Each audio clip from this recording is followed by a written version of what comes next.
Umat yang dikasihi Tuhan Yesus Kristus, selamat malam. Pemberita firman dan pelayanan bertugas menyambut dengan sukacita kehadiran saudara-saudara untuk beribadah.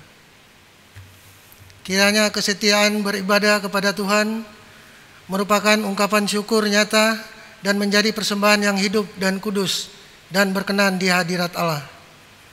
Pemberita firman dalam ibadah ini adalah Penatua Bapak George Letwari. Umat Tuhan, mari berdiri untuk menyambut firman Tuhan yang hadir di tengah-tengah persekutuan kita dengan diawali himne Pelkat PKB.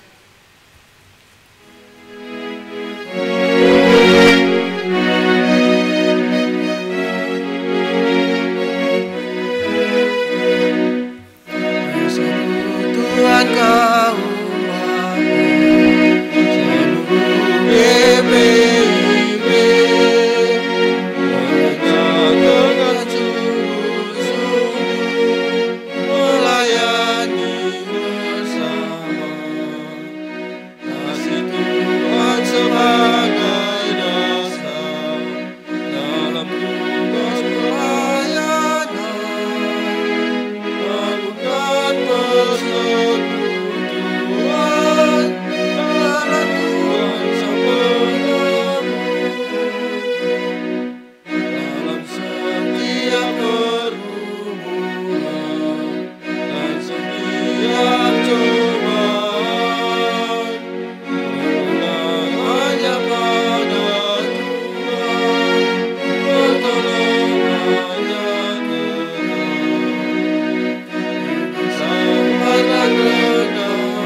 Tuhan, mari kita menyanyi Qida Bakti nomor 164 ayat 2. Terpujilah Allah, hikmatnya besar.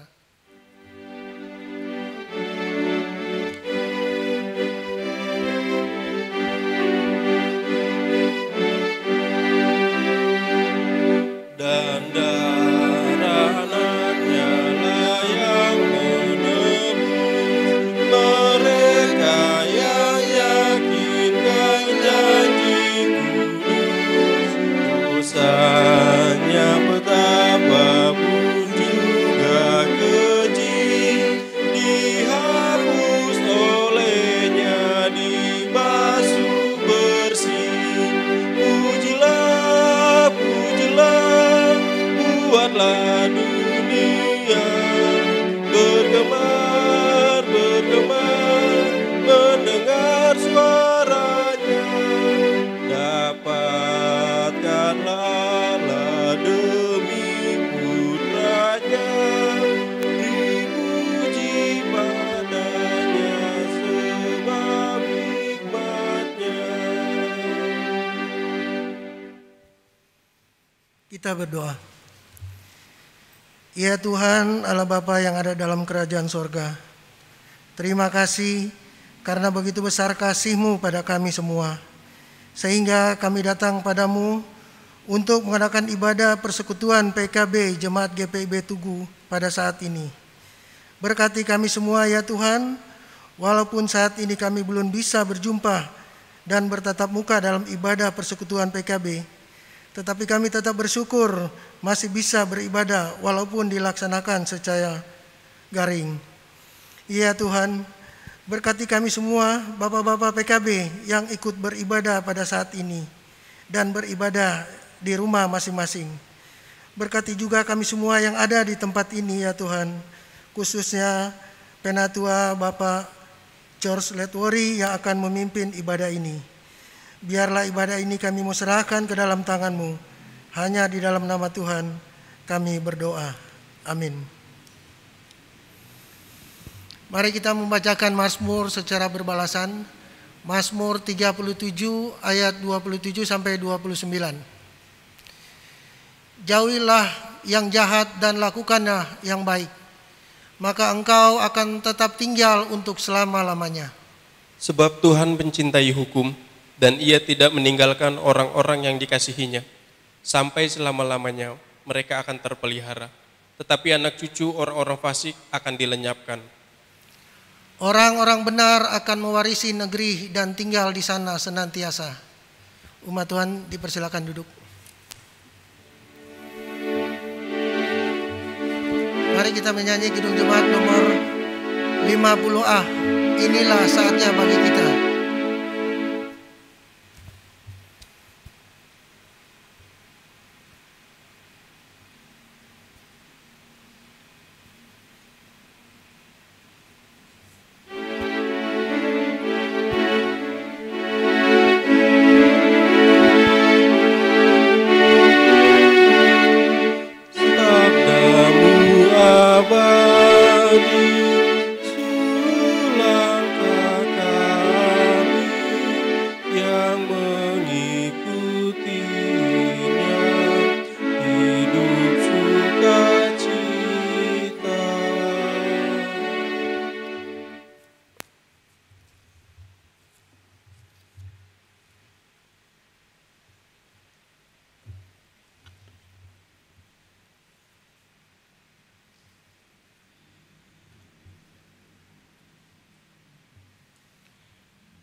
Bapak-bapak yang diberkati Tuhan Yesus Kristus, kini tiba saatnya kita akan merenungkan firman Tuhan. Dan mari sebelum kita minta hikmat Tuhan, kita buka dari Matius 23 ayat 37 hingga ayat yang ke-39. Matius 23 ayat yang ke-37 hingga ayat yang ke-39. Mari kita bersatu dalam doa. Terpuji Allah Maha Besar, pencipta langit dan bumi, Allah yang kami sembah di dalam anak-Mu Yesus Kristus, Tuhan dan Juru Selamat kami. Terima kasih untuk kesempatan yang Tuhan berikan bagi kami untuk merenungkan sebagian firman Tuhan malam hari ini lewat ibadah persekutuan kaum bapa. Mari Tuhan urapi kami semua. Diamkan setiap suara dalam hati kami, hanya suara Tuhan yang berbicara lewat Roh Kudus-Mu, agar kami dapat mengerti apa maksud firman ini. Ajarlah kami untuk melakukan firman ini dalam kehidupan kami setiap hari. Berfirmanlah ya Tuhan, karena kami selaku anak-anak-Mu sudah siap untuk menyambut firman. Dalam nama Tuhan Yesus, firman yang hidup, kami berdoa. Amin. Mari bapak-bapak sekalian, saya jemput kita berdiri dan kita akan membacakan akan firman Tuhan malam hari ini. Saya akan membacakan bagi kita semua. Matius 23 ayat 37 hingga ayatnya yang ke-39. Demikian bunyi firman Tuhan. Keluhan terhadap Yerusalem. Yerusalem, Yerusalem, engkau yang membunuh nabi-nabi dan melempari dengan batu orang-orang yang diutus kepadamu. Berkali-kali aku rindu mengumpulkan anak-anakmu, sama seperti induk ayam mengumpulkan anak-anaknya di bawah sayapnya. Tetapi kamu tidak mau. Lihatlah, rumahmu ini akan ditinggalkan dan menjadi sunyi. Dan aku berkata kepadamu, mulai sekarang kamu tidak akan melihat aku lagi, sehingga kamu berkata, diberkatilah dia yang datang dalam nama Tuhan. Terpujilah Tuhan Yesus Kristus. Yang berbahagia kita sekalian yang telah membaca dan melakukan firman ini dalam kehidupan kami setiap hari. Terpujilah Tuhan Yesus Kristus. Hosiana.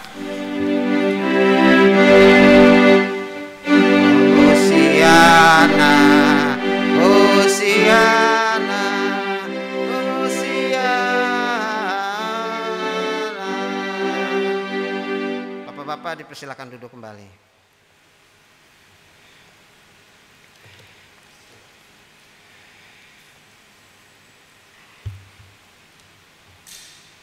Salam tangguh dan luas bapak-bapak. Salam sehat bagi kita semuanya. Bacaan Alkitab malam hari ini diberi judul oleh Lembaga Alkitab tentang keluhan terhadap Yerusalem, yang dalam tema bacaan di SBU malam hari ini tertulis atau diberi judul Ratapan Penuh Kasih. Bacaan kita hari ini perihal tentang keluhan Tuhan Yesus terhadap kota Yerusalem. Hal ini tidak berdiri sendiri, atau bacaan kita malam hari ini tidak berdiri sendiri, namun merupakan gabungan atau kisah daripada bacaan pada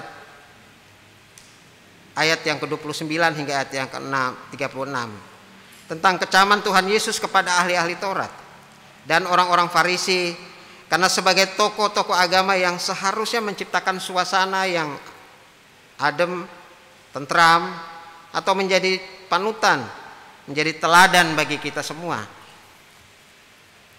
sekaligus juga menjadi motivator untuk umat dalam memberlakukan kasih dan substansi serta inti prinsip dan hukum Taurat secara murni dan konsekuen.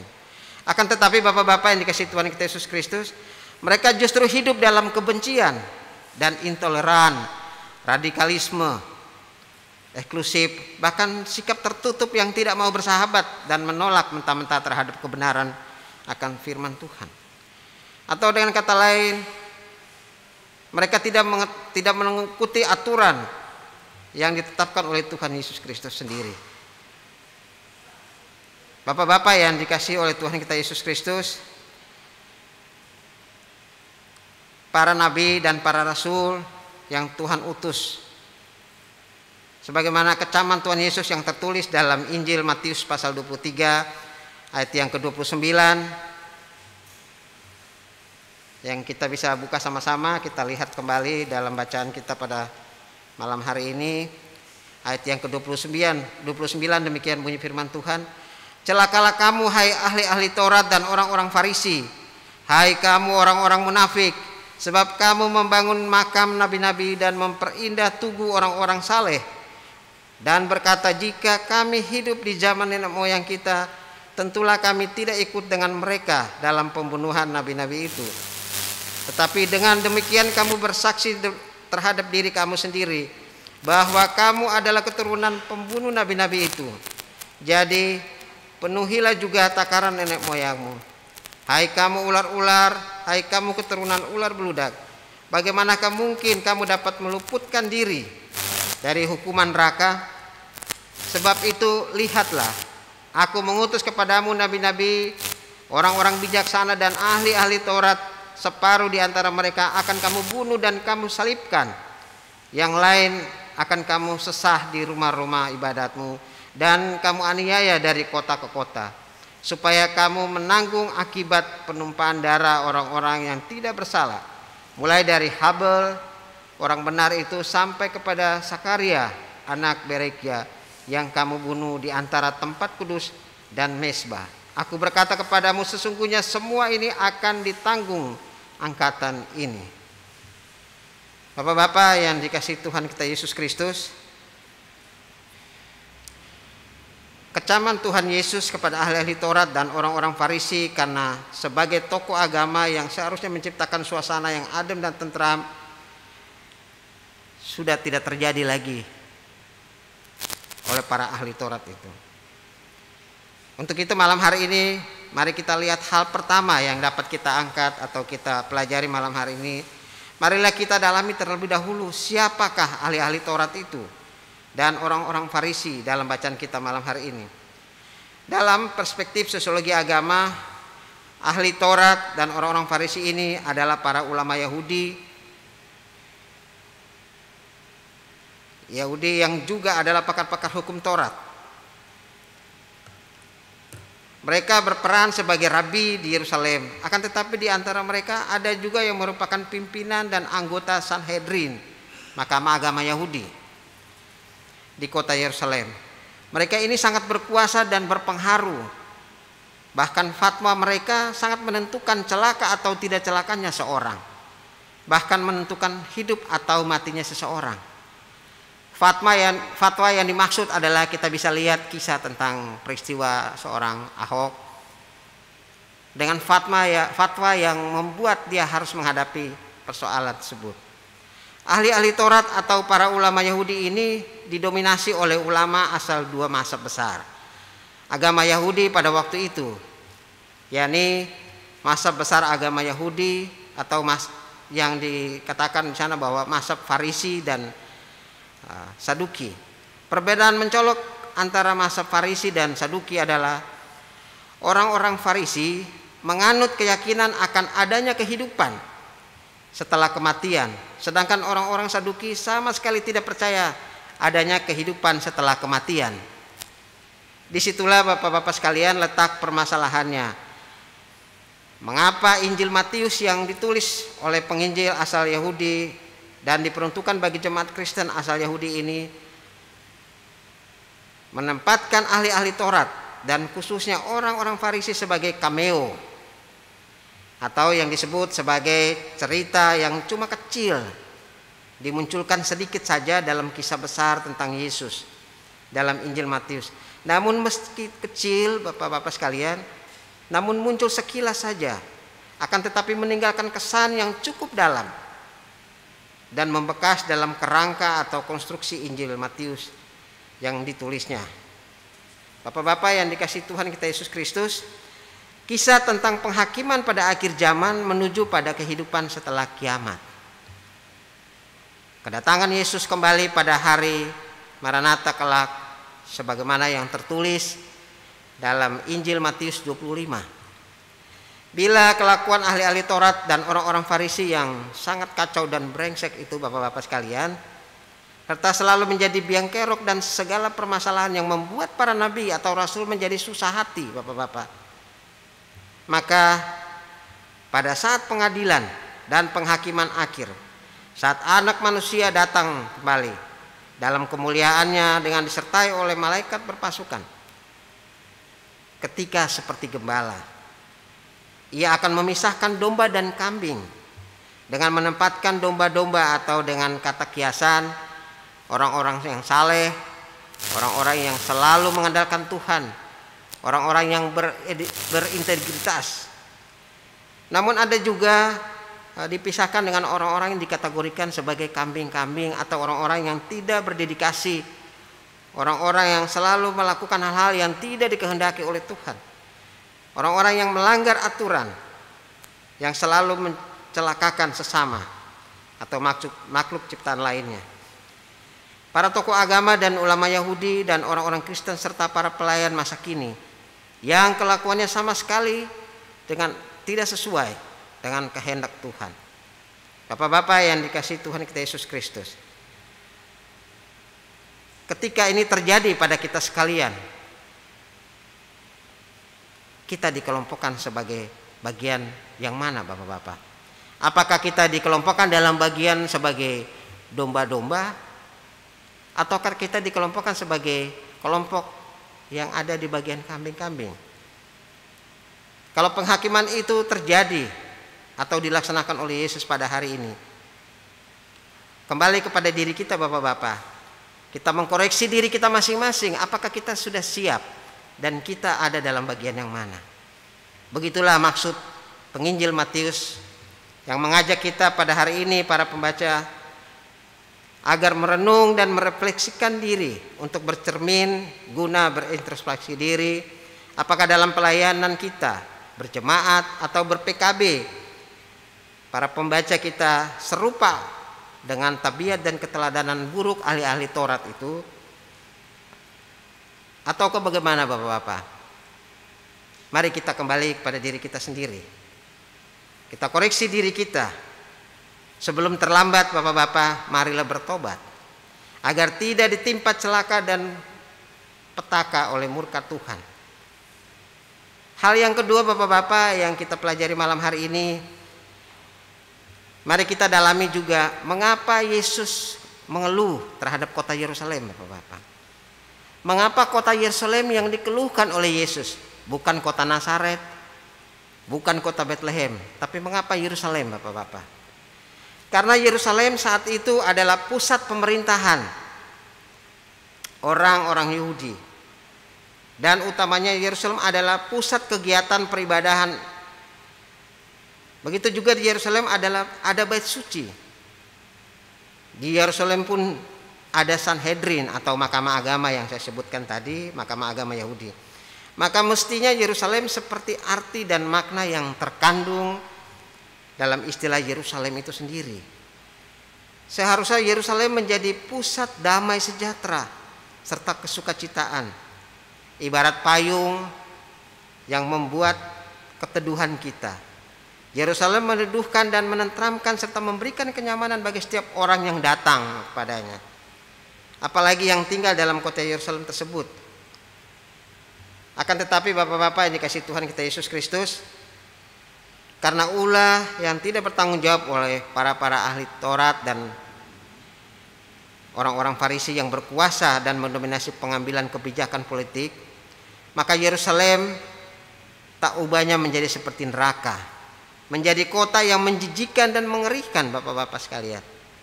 Bahkan kota yang mencelakakan dengan fatwanya, bahkan menjadi tempat kesengsaraan di mana Yesus menuju pada Via Dolorosa atau jalan penderitaan kematian di Golgota.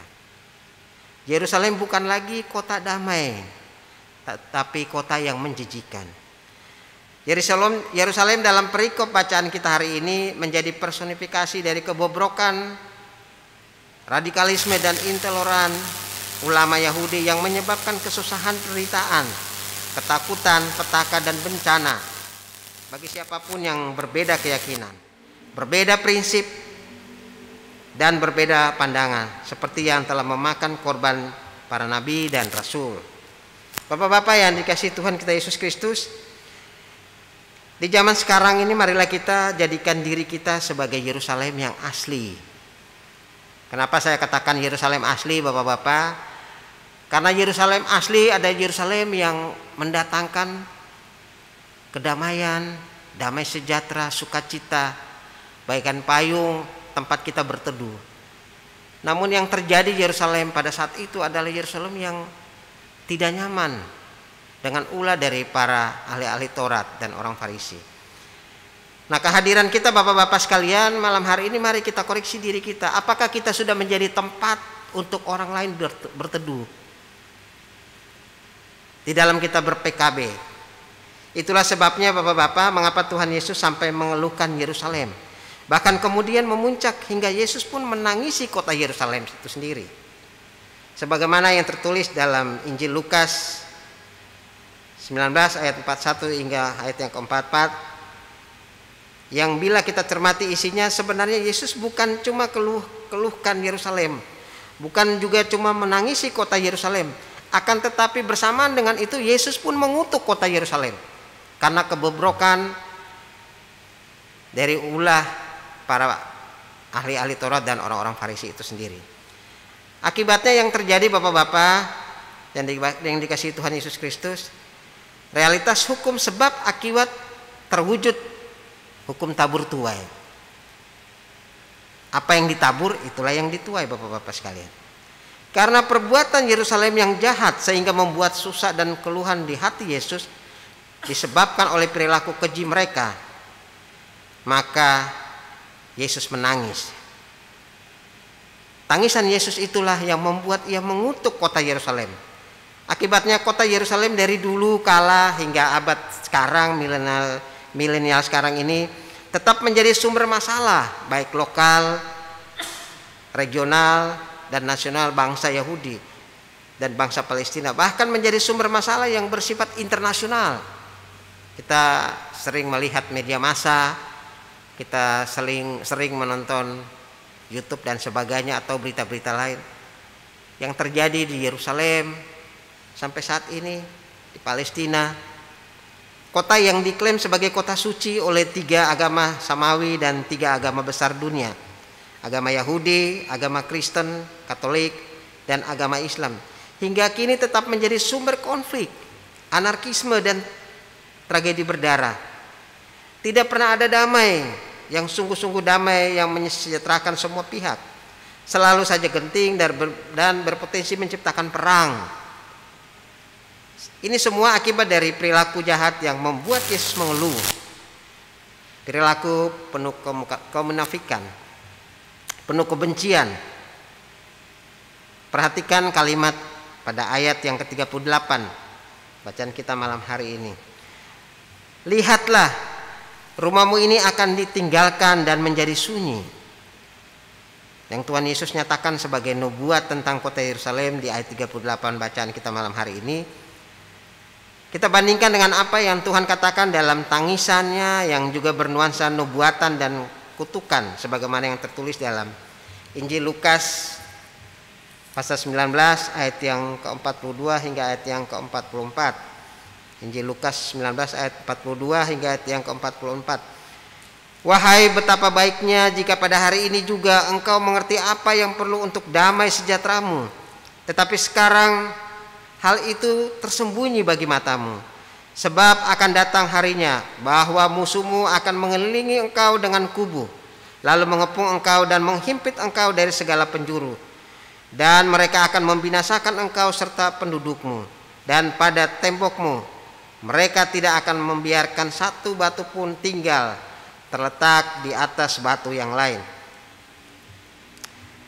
Nubuatan Yesus atas Yerusalem ini sungguh-sungguh terjadi pada tahun 70 Masehi, tepatnya bulan Maret hingga bulan September, oleh bala tentara Imperium Romawi.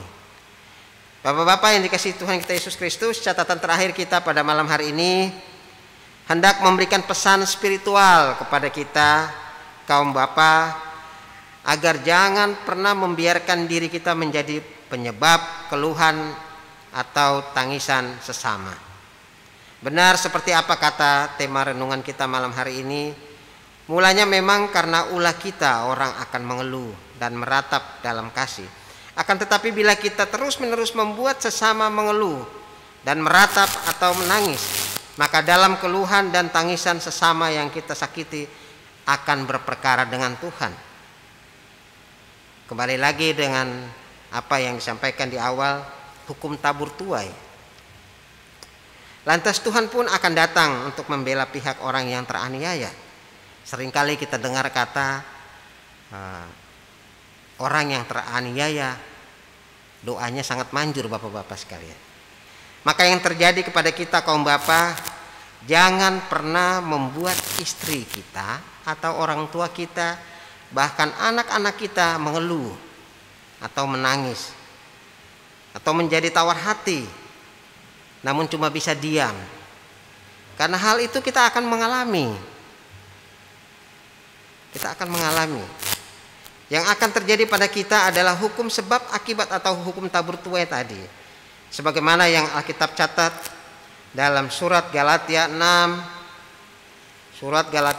ayat 7 hingga ayat yang ke-10. Kita bisa baca sama-sama. Galatia 6 ayat 7 hingga ayat yang ke-10. Saya akan membacakan bagi kita sekalian. Jangan sesat, Allah tidak membiarkan dirinya dipermainkan. Karena apa yang ditabur orang, itu juga yang dituainya. Sebab barang siapa menabur dalam daging, ia akan menuai kebinasaan dari dagingnya. Tetapi barang siapa menabur dalam roh, ia akan menuai hidup yang kekal dari roh itu. Janganlah kita jemu-jemu berbuat baik. Karena apabila sudah datang waktunya, kita akan menuai jika kita tidak menjadi lemah. Karena itu selama masih ada kesempatan bagi kita, marilah kita berbuat baik kepada sesama atau kepada semua orang, tetapi terutama kepada kawan-kawan kita seiman. Bapak-bapak yang dikasihi Tuhan kita Yesus Kristus, kita sering menyanyikan lagu hidup ini adalah kesempatan. Mari bapak-bapak, selagi masih ada kesempatan, marilah kita berbuat baik. Berbuat baiklah kepada keluarga kita dulu, kepada istri kita, anak-anak kita, dan kepada orang lain sesama bapak-bapak dalam ber-PKB atau berjemaat. Marilah kita selalu melakukan yang terbaik. Sebagai PKB Kristen atau bapak-bapak yang selalu mengikuti ibadah PKB ini, kita tidak dikehendaki untuk menjadi pribadi atau penyebab sesama kita mengeluh. Saya percaya bapak-bapak sekalian di rumah tidak juga seperti itu yang membuat orang mengeluh. Namun sebaliknya, mari kita menjadi sosok bapak-bapak yang tangguh dan luwes, yang membuat orang selalu tersenyum, membuat orang selalu diberkati. Belajarlah dari beberapa hal yang saya angkat malam hari ini. Yang pertama, belajar untuk membuat orang lain terhibur, bukan menangis bapak-bapak sekalian. Sebagai contoh, kehadiran kita selalu membuat orang tersenyum, Namun sebaliknya, bukan kehadiran kita membuat orang menjauh dari kita atau membuat orang menangis. Hidup kita ini biarlah menjadi berkat, bukan menjadi batu sandungan. Karena dikatakan tadi dalam Galatia pasal ayat yang ke-7, hukum tabur tuai itu berlaku juga bagi kita. Berlaku bagi orang-orang Farisi dan ahli-ahli Taurat, juga berlaku kepada kita pada saat hari ini, malam hari ini. Maka kepada kita kaum bapak-bapak, dengan gamblang Alkitab mengingatkan, hai suami-suami, kasihilah istrimu sebagaimana Kristus telah mengasihi jemaat. Hai bapak-bapak, janganlah sakiti hati anakmu, supaya jangan tawar hatinya. Didiklah mereka dalam nasihat dan ajaran Tuhan. Kolose 3:21. Kiranya firman Tuhan malam hari ini membuat kita kembali di masa Covid ini, kita lebih meluangkan waktu untuk bersama-sama dengan keluarga kita di rumah, sehingga kita bisa hadir dalam ibadah PKB setiap minggu, setiap 2 minggu sekali. Tuhan memberkati kita semua. Amin.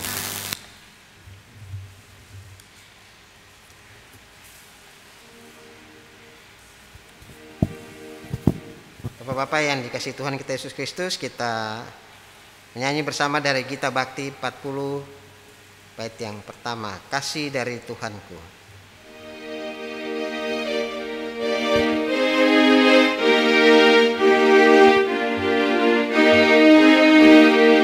Kasih dari Tuhanku membuatku berteru, ku rindukan kasih-Nya, kasih besar. Yesus jadi manusia, pikul dosa dunia, sukacitanya telah kasih besar, kasih besar, kasih besar, kasih Tuhanku ajaib dan besar, kasih besar. Mari bapak-bapak sekalian, kita menyampaikan doa dan permohonan kita kepada Tuhan melalui doa syafaat. Kita berdoa bersama-sama. Ya Tuhan Allah Bapa di surga, terpuji Tuhan Yesus Kristus, Allah yang kami sembah dalam kehidupan kami setiap saat.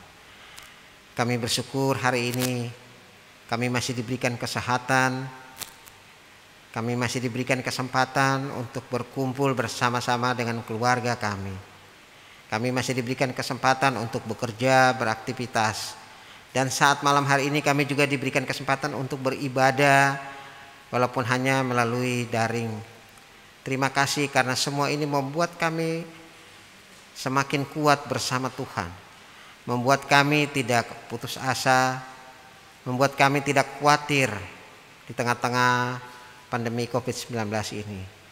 Terima kasih Tuhan, kami juga mengucap syukur karena dengan adanya COVID-19 ini membuat kami lebih mendekatkan diri kami kepada Tuhan dan berkumpul bersama-sama dengan keluarga, istri dan anak-anak kami. Dan kami juga diberikan kesempatan untuk menjadi bapak-bapak, menjadi imam yang tangguh dan luwes dalam membangun rumah tangga kami masing-masing. Dan pada malam hari ini Tuhan, Engkau mengenal bapak-bapak sekalian di rumah tangga masing-masing dengan pergumulan mereka, pergumulan pendidikan anak-anak mereka, pergumulan pekerjaan, pergumulan ekonomi, bahkan pergumulan bergereja dan berjemaat. Mari Tuhan memberkati, sehingga pada waktunya biarlah kembali kami akan berkumpul bersama-sama dalam menjalankan tugas pelayanan kami ber-PKB melalui tatap muka. Terima kasih Tuhan, firman malam hari ini menguatkan kita untuk selalu hidup menjadi berkat bagi orang lain, bukan menjadi batu sandungan. Biarlah kami selalu menjadi berkat bagi keluarga kita, menjadi berkat bagi anak-anak kita, istri kita, saudara kita, bahkan lingkungan di mana kami tinggal. Lebih luas lagi di tengah-tengah pekerjaan, di tengah-tengah jemaat. Terima kasih Tuhan, mari memberkati akan pengurus PKB yang sudah terpilih, agar mereka boleh mempersiapkan program kerja untuk pelayanan 1 tahun ke depan. Beri hikmat bagi mereka, sehingga semua program yang dibuat nanti akan dilaksanakan pada tahun ini sesuai dengan kehendak-Mu. Terima kasih Tuhan, malam hari ini kami bersyukur Tuhan memberkati ibadah malam hari ini. Bagi semua yang mendukung ibadah ini, tim Inforkom, organis, prokantor, operator sistem, dan semua yang mengambil bagian dalam tugas pelayanan malam hari ini. Tuhan memberkati mereka, dan Engkau berfirman bahwa semua jerih lelah mereka tidak sia-sia, karena Tuhan akan memberkati anak-anak-Mu. Terima kasih Tuhan Yesus. Kami penuh dengan keterbatasan dan kelemahan. Untuk itu ya Tuhan, ampunilah setiap dosa dan perbuatan kami yang kami lakukan tidak melanggar kehendak-Mu Tuhan. Dan biarlah kehendak Tuhan saja yang terjadi dalam hidup kami, bukan kehendak kami. Jadi di dalam nama anak-Mu Yesus Kristus Tuhan dan Juru Selamat kami, yang menyempurnakan doa ini, dan kita akan doakan bersama-sama doa Bapa kami. Bapa kami yang di surga, dikuduskanlah nama-Mu, datanglah kerajaan-Mu, bumi seperti di surga. Berilah kami pada hari ini makanan kami yang secukupnya, dan ampuni akan kesalahan kami, seperti kami juga mengampuni orang yang bersalah kepada kami. Dan jangan bawa kami ke dalam pencobaan, tetap lepaskan kami daripada yang jahat.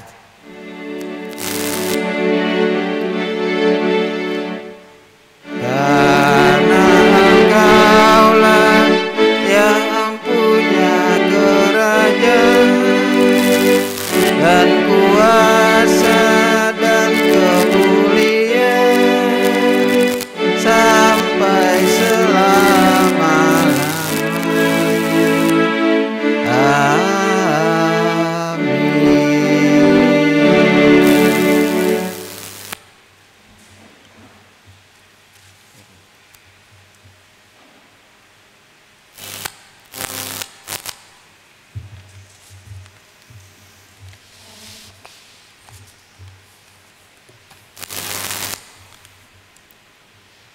Umat Tuhan,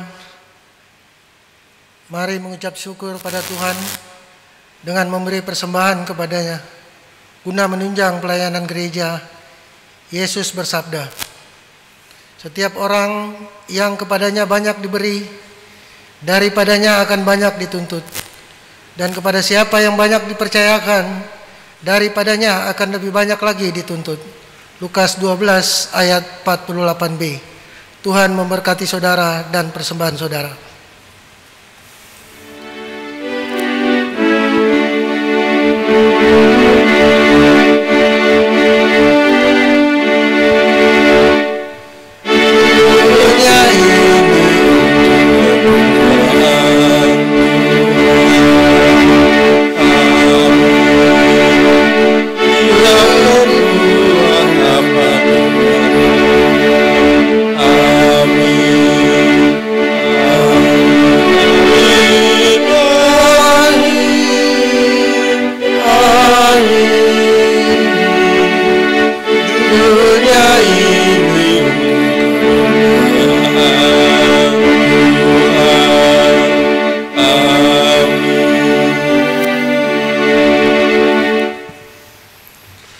Kita berdoa.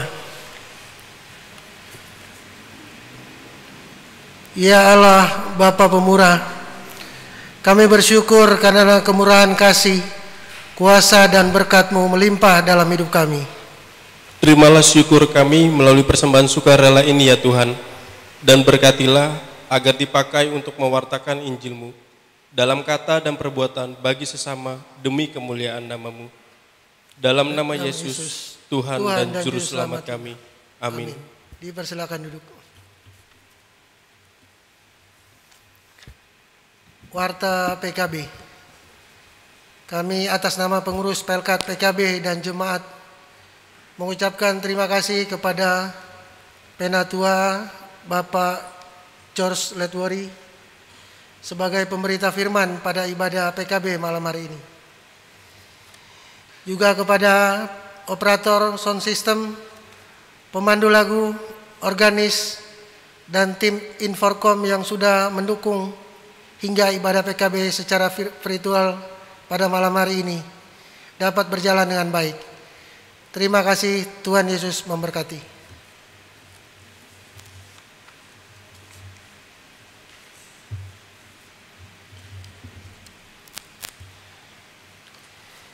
Umat Tuhan, mari berdiri, pulanglah dalam damai sejahtera Kristus, kembali ke dalam kehidupanmu sehari-hari dan lakukanlah firman Tuhan yang telah kamu dengar. Kita bakti 107 ayat 1, ikutlah Tuhan dalam terang.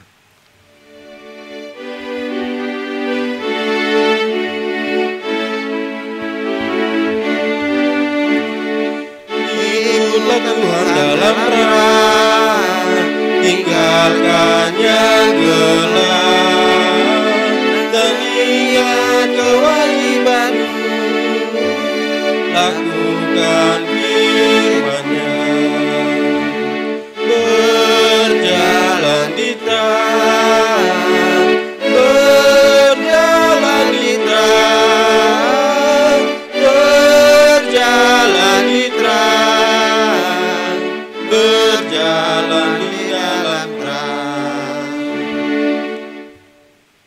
Bapak-bapak yang dikasihi Tuhan kita Yesus Kristus, angkatlah hati dan arahkanlah pikiranmu kepada Tuhan, serta terimalah berkat-Nya. Tuhan memberkati engkau dan melindungi engkau. Tuhan menyinari engkau dengan wajah-Nya dan memberi engkau kasih karunia. Tuhan menghadapkan wajah-Nya kepadamu dan memberi engkau damai sejahtera.